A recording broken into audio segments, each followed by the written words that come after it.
Hello students, welcome back to Arena Tutorials. In the last video, we had some discussion on variable valency and valency of nonmetal. In today's video, we will have some discussion on radicals. So let's begin the class. If you are new to my channel, do subscribe it and make sure to hit the bell icon so that you would not miss any of my upcoming videos. So radicals. So how would we define radical? So radical is defined as an atom or a group of atoms which carries positive or negative charge and behaves as a single unit in a chemical reaction. So radicals mainly होता क्या है?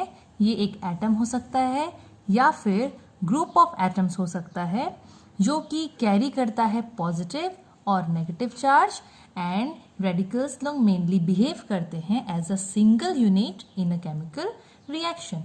तो अभी radicals को और समझने के लिए we will see some examples first. So students याद रखिएगा कि अगर हम लोग एक कंपाउंड को कंसिडर करेंगे तो याद रखिए कि compound is mainly made up of two parts.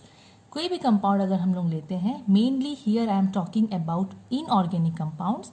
So the molecule of a compound is usually made up of two oppositely charged parts. एक कंपाउंड जो होता है वो दो ऑपोजिटली चार्ज्ड पार्ट से बना होता है.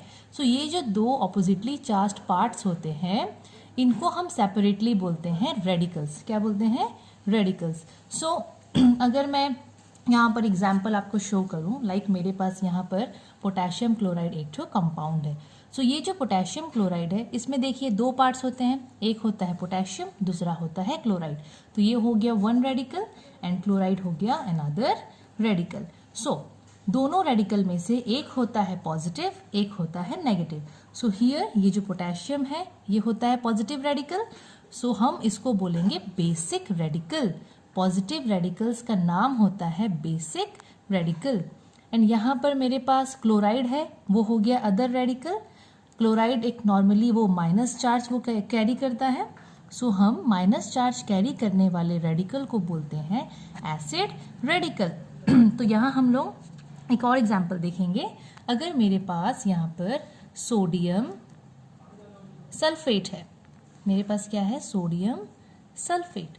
तो सोडियम सल्फेट में एक हो गया सोडियम और दूसरा हो गया सल्फेट.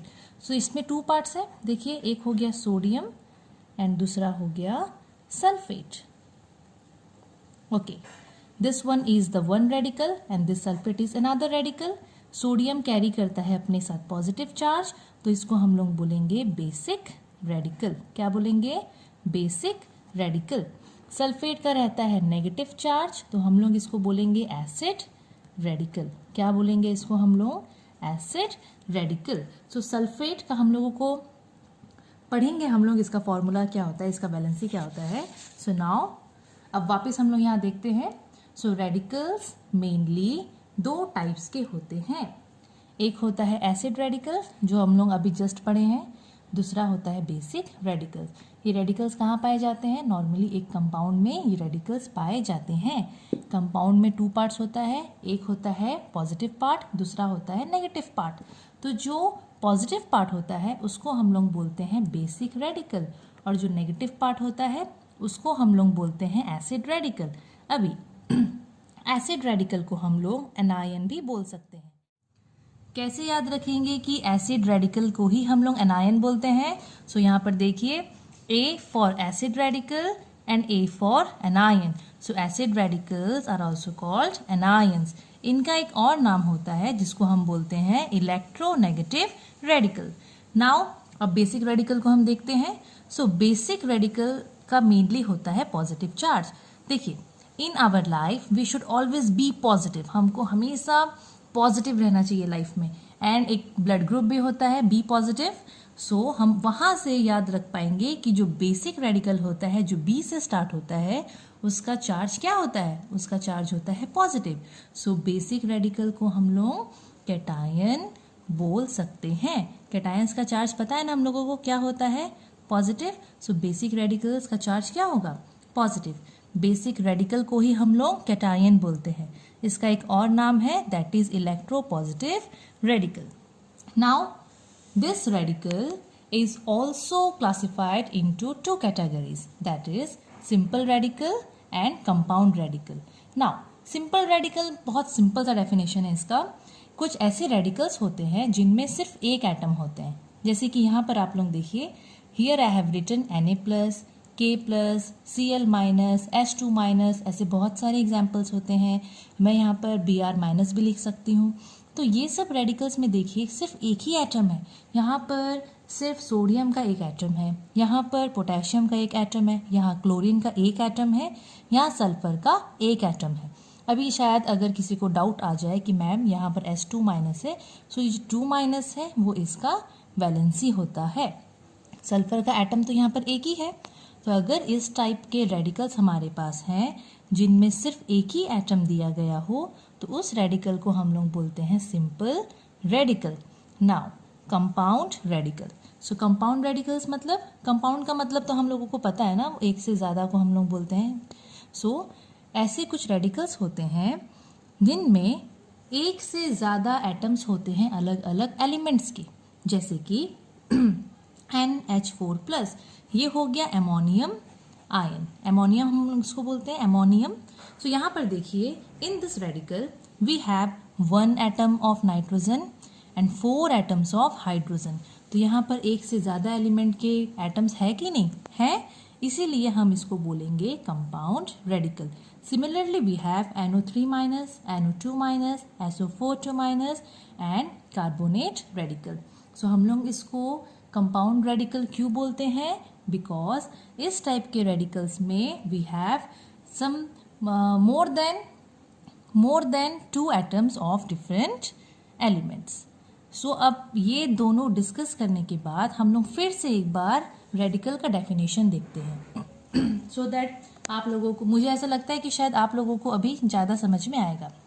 सो अब देखिए रेडिकल का definition. So radical is defined as an atom. An atom, अब थोड़ा यहाँ देखते हैं, एन एटम मतलब ये था ना, एन एटम मीन्स एक एटम। सो रेडिकल को हम लोग डिफाइन करते हैं एज एन एटम और ग्रुप ऑफ एटम्स। तो ग्रुप ऑफ एटम्स अभी हम लोग देखे हैं, यहाँ पर ग्रुप ऑफ एटम्स किधर है, ये रहा NH4+, यहाँ पर बहुत सारे एटम्स है, इसीलिए इसको बोलते हैं group of atoms. So again back to the definition.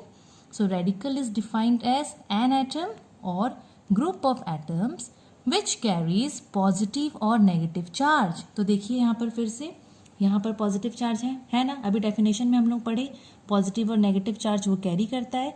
तो यहाँ भी पॉजिटिव चार्ज है, यहाँ नेगेटिव चार्ज है, यहाँ देखिए यहाँ पॉजिटिव चार्ज, नेगेटिव चार्ज। तो ये सब रेडिकल्स है। So radical is defined as an atom और group of atoms which carries positive और negative charge and behaves as a single unit in chemical reactions. ये बहुत इंपॉर्टेंट है, यहाँ पर ये लोग एक सिंगल यूनिट की तरह बिहेव करेंगे। सो एक और एग्जाम्पल हम लोग एग्जाम्पल से पढ़ते हैं। NH4+, यहाँ पर नाइट्रोजन भी है एंड हाइड्रोजन भी है। देखो नाइट्रोजन का अपना अलग प्रॉपर्टी होता है, हाइड्रोजन का अलग प्रॉपर्टी होता है, बट एज ये लोग यहाँ रेडिकल हैं तो ये लोग यहाँ पर एक ही प्रॉपर्टी शो करेंगे, means they will behave like a single unit. अलग अलग प्रॉपर्टी शो नहीं करेंगे, ये लोग यहाँ पर एक यूनिट की तरह ही बिहेव करेंगे। So now we will see some examples of basic radicals. So I am starting with monovalent. So monovalent का यहाँ मैंने कुछ examples लिखा है।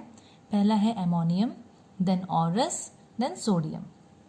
इसको हम मोनोवैलेंट रेडिकल इसलिए बोलते हैं बिकॉज यहाँ पर इसकी वैलेंसी +1 है एंड इसको बेसिक बोला जाता है प्लस के लिए। अगर ये नेगेटिव रहता है तो हम इसको बेसिक रेडिकल नहीं बोलते। Second we will see divalent radicals. So divalent में I have written zinc, barium, nickel. Zinc का हो जाता है Zn2+, for barium I have written Ba2+, nickel Ni2+। इसको हम लोग डाइवैलेंट रेडिकल बोलते हैं बिकॉज यहाँ पर इसकी वैलेंसी 2 है।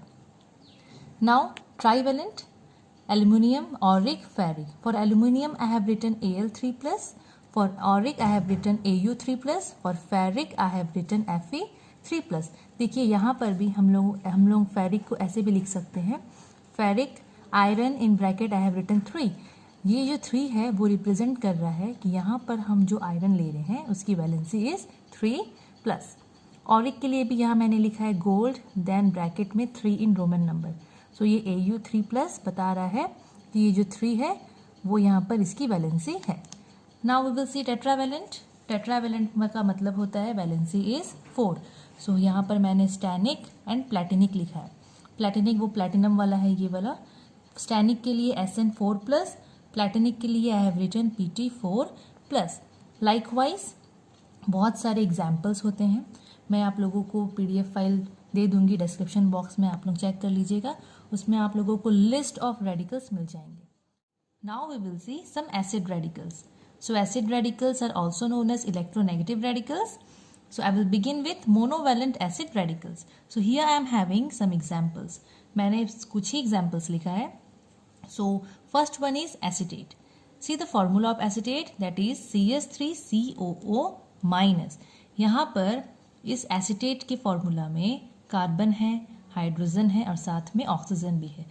So यहाँ पर 3 डिफरेंट टाइप्स के एटम्स है ऑफ डिफरेंट एलिमेंट्स. सो यहाँ पर ये सब मिल के एक सिंगल एंटिटी की तरह बिहेव कर रहे हैं.